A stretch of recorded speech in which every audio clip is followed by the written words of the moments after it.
Taxi Est un tour de chant d'un autre genre que donnera Frédéric François le 22 mai 2023.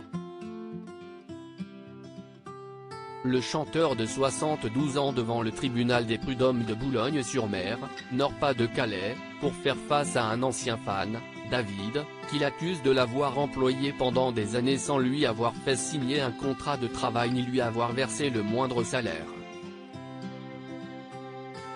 Épaulé par son avocate Tiffaine Ozière, le plaignant réclame ainsi 3 ans de salaire à l'interprète de Je t'aime à l'italienne. Selon nos confrères de La Voix du Nord, David aurait été approché par le fils de Frédéric François il y a une dizaine d'années lorsque celui-ci gérait une simple page de fans. Il m'a invité à un concert où j'ai pu rencontrer Frédéric François. Le père et le fils m'ont dit qu'il aimait beaucoup mon travail, que j'allais continuer à le faire, mais avec des informations venant directement d'eux, certifie celui qui est devenu par la suite un véritable homme de confiance du chanteur.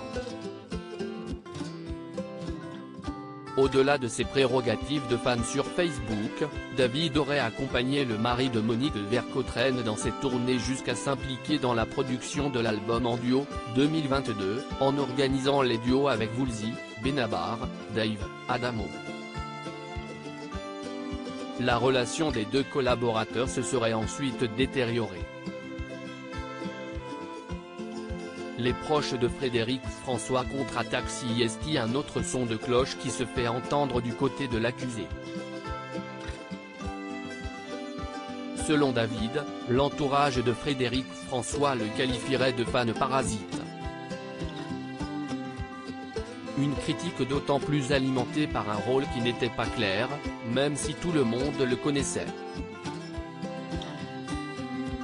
Car David était sur tous les fronts, comme le certifie Tiffaine Ozière dans La Voix du Nord, ce n'est pas un secret, mon client a travaillé pour la société de production de Frédéric François, pour l'organisation de ses concerts, de ses clips, en tenant la page Facebook officielle et ce pendant de longues années.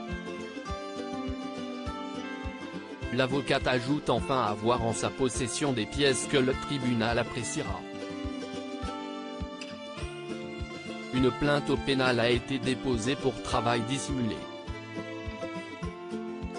Affaire à suivre.